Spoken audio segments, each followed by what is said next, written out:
serai, j'espère, brève, car on a toujours énormément de choses à dire, mais bien des choses ont été dites et de manière tout à fait éloquente et claire. Je me contenterai peut-être d'appuyer quelques propos qui ont été évoqués ici par tous les orateurs, à commencer par François Burga, Thierry Boissière et Ziad, ainsi que Leïla Vignal à l'instant. Je vais prendre 4 points. Le premier a été évoqué, je dirais rapidement. Où sont les démocrates en Syrie et qui veut une démocratie pour la Syrie? Je crois qu'il faut distinguer 4 acteurs sur le terrain aujourd'hui.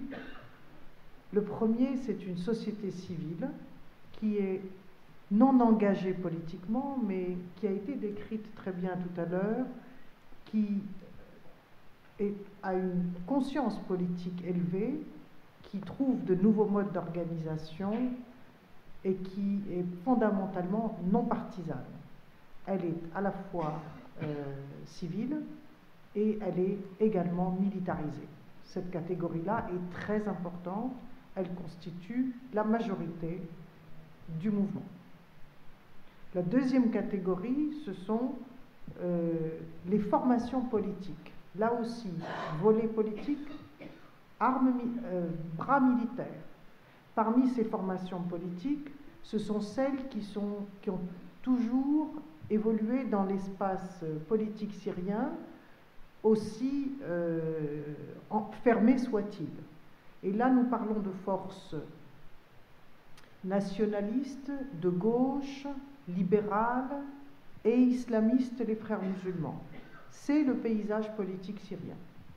Il a été comme cela avant la révolution, il est aujourd'hui et il a un bras armé. Ça fait partie du contexte syrien. Nous avons les défecteurs de l'armée et les défecteurs de l'administration, c'est-à-dire des défecteurs du civil et du militaire.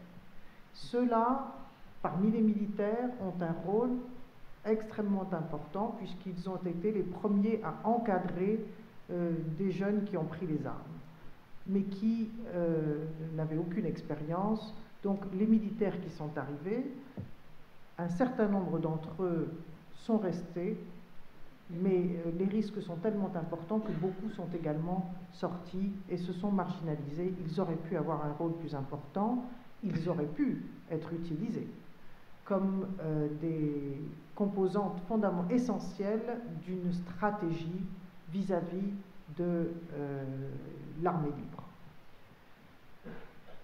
La composante qui a été évoquée et qui est partout dans tous les médias, tous les rapports, toutes les études, tous les articles, ce sont les fameux djihadistes, la composante radicale.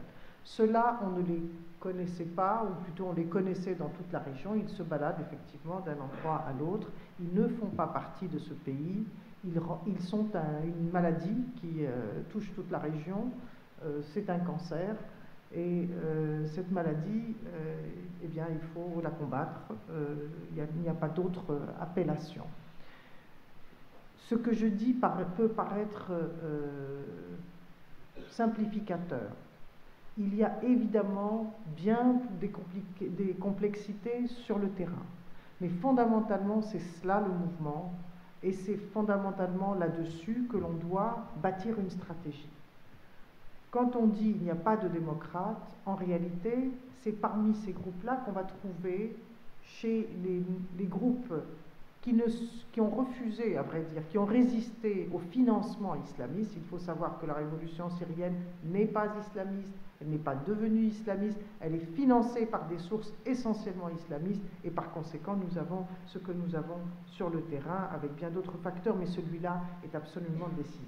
Mais je dirais, pour ne pas faire trop long sur ce point-là, la bataille aujourd'hui n'est pas politique, elle est militaire.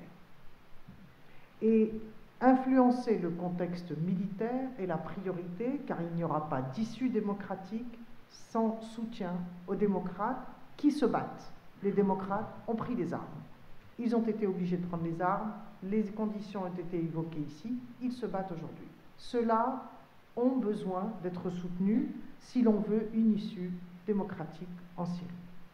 Il faut donc une stratégie double, mais une vraie stratégie. Et le grand problème de cette révolution, c'est qu'on a toujours trouvé les excuses qui permettaient de ne rien faire. Alors, la question de soutien militaire, c'est immédiatement, est-ce que ce sont des armes antiaériennes ou bien rien du tout? Lorsqu'on parle de soutien politique, ah, mais on a des éléments radicaux, qu'est-ce qu'on va en faire? Si on n'a pas de politique, on aura surtout des radicaux, et si on n'a pas de stratégie militaire, on ne pourra pas avoir des groupes sur lesquels on peut compter. Il n'y a toujours pas aujourd'hui une stratégie. Et ce n'est pas simplement la livraison d'un certain type d'armes. Une stratégie qui commence par nourrir et qui finit par les armes, peut-être pas si avancée et sophistiquée que l'on dit. Deuxième point, je voudrais dire que les Syriens revendiquent le récit de la révolution. Ils ont très peur parce qu'ils sont menacés d'un récit transformé par le régime qui investit des moyens considérables pour faire passer une toute autre histoire de ce conflit. L'impératif pour les Syriens, c'est d'étayer, c'est de documenter, c'est de collecter les preuves de ce qui se passe, les preuves des crimes, ce qui permettra un jour d'en venir au jugement des criminels, car ceci appartient aux Syriens. C'est la tragédie qui leur appartient. Et ils la revendiquent et il faut les aider à documenter, à étayer, à collecter toutes ces preuves. Mais il ne suffit pas d'avoir raison et il ne suffit pas d'avoir une cause juste. Il faut aussi sauver le pays. Et quelle que soit l'importance d'avoir raison, il est plus important aujourd'hui de sauver la Syrie. Et l'un ne doit pas se faire aux dépens des autres, mais l'un ne doit pas détruire l'autre. Il ne s'agit pas de sauver les chrétiens, il ne s'agit pas de sauver les alaouites, ni les démocrates qui ressemblent aux occidentaux. Il s'agit de sauver un pays où tout a été fait pour le déchirer. Et comment lutter contre ce déchirement? Comment sortir cette entité indemne, ou plutôt unie, sans ce qui nous guette, c'est-à-dire des vengeances éventuelles et un désordre qui ferait que tout le monde est perdant. C'est pourquoi je ne parle pas de Genève, mais je parle de la nécessité d'une solution politique qui accompagnerait la solution militaire ou la stratégie militaire. Je pense que quiconque a connu des situations de conflit graves sait qu'une stratégie militaire n'exclut pas une stratégie politique et vice-versa. Les deux sont indispensables. La stratégie militaire permettra la stratégie politique, mais il faut avoir cette stratégie politique. Et celle-ci doit s'articuler autour de deux impératifs: le départ d'Assad et de sa famille, et sauver le pays. Autour de ces deux impératifs, je pense que l'on peut penser tout autrement la solution pour la Syrie. Je ne peux pas rentrer dans le détail de cela. Cette formule doit être trouvée autour de ces deux impératifs. On ne pourra pas proposer aux Syriens une solution politique, ni imposer une solution politique qui ne comprend pas le départ de la famille Assad. Mais sauver le pays, qui est bien ce deuxième impératif, c'est trouver les bases de verrous qui empêcheront les drames que beaucoup de gens imaginent, que l'on peut prévoir, et qui probablement freinent le soutien militaire et la stratégie dont je parle. Cette formule doit nous amener à, plutôt les conditions de cette solution politique doivent tourner autour d'un pays qui peut se réunir, qui soit capable de se gouverner, de se défendre, de se développer et de ne pas constituer un danger pour son environnement. Autour de ces deux conditions, il y a beaucoup de choses qui peuvent se produire, qui peuvent éviter à la Syrie la phase que l'on redoute, que beaucoup de gens redoutent, beaucoup de responsables politiques et dans la communauté internationale redoutent, le déchirement, la décomposition, le chaos, les vengeances. C'est un pays où tout a été fait pour inciter à la haine. Il faut, et tout cela je crois est documenté, mais il faudrait faire une série, une liste de tous les actes précis que le régime, pas tous les actes, mais certains exemples de ces actes, car ils sont innombrables, d'incitation à la haine qui ont été pratiqués par le régime, d'incitation à la haine confessionnelle, au conflit confessionnel. Mais autour de ces deux impératifs, je crois que on peut rallier suffisamment de Syriens. La victoire de la révolution sera proclamée avec le départ de la famille Assad.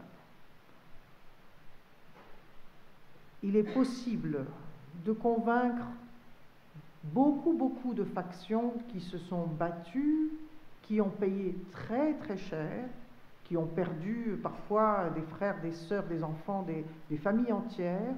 Ceux-là considéreront qu'ils peuvent être satisfaits avec le départ de la famille Assad.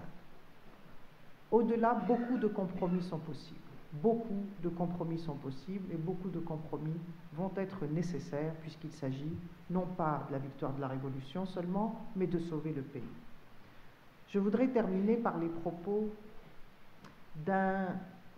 d'une des personnalités politiques, bien entendu aujourd'hui parrain et un peu guide spirituel de groupes armés sur le terrain, de la ville martyre qu'est la ville de Douma, que nous avons baptisée depuis longtemps maintenant comme la Stalingrad de la Syrie.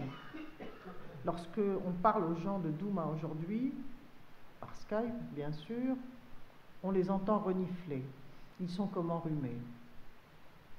Et ils ont tous ce problème. Ils sont obligés de brûler leurs déchets parce que les francs-tireurs les empêchent de porter les déchets un peu loin pour pouvoir les brûler. Donc ils vivent une catastrophe écologique dont ils n'osent pas parler. C'est uniquement quand on les interroge, puisqu'il y a des choses bien plus graves qui se passent. Mais ils disent, nous sommes au milieu de la mer, on ne peut pas revenir, le rivage n'est plus là. Il va falloir qu'on apprenne à nager. On ne sait pas encore très bien nager. Il va falloir qu'on apprenne à nager. Mais, vous savez, il faut juste qu'ils s'en aillent. Il faut qu'ils s'en aillent. On ne peut pas imaginer quoi que ce soit qui puisse être construit sans qu'ils s'en aillent. Mais ils disent aussi, et c'est un appel qu'ils lancent, la situation humanitaire des villes autour de Damas, Maradami a été évoqué tout à l'heure, des enfants qui sont littéralement morts de faim. La population dit, nous sommes là, nous sommes prêts. L'armée libre, les différentes brigades sont prêtes à assurer l'entrée des organisations humanitaires internationales, voire, s'il le faut, le Croissant Rouge syrien officiel. Nous escorterons les convois. Rien ne sera pillé et nous nous engageons à faire entrer cette aide humanitaire et à refaire partir les convois en toute sécurité. Nous avons assuré la sécurité des inspecteurs pour les armes chimiques, nous ferons de même pour les convois humanitaires. Donc vous voyez là le pragmatisme de gens dont je ne sais pas combien encore de maisons ne sont pas démolies à Douma. Si vous avez vu des images de Douma, vous savez de quoi je parle. Eh bien, on est surpris par le pragmatisme,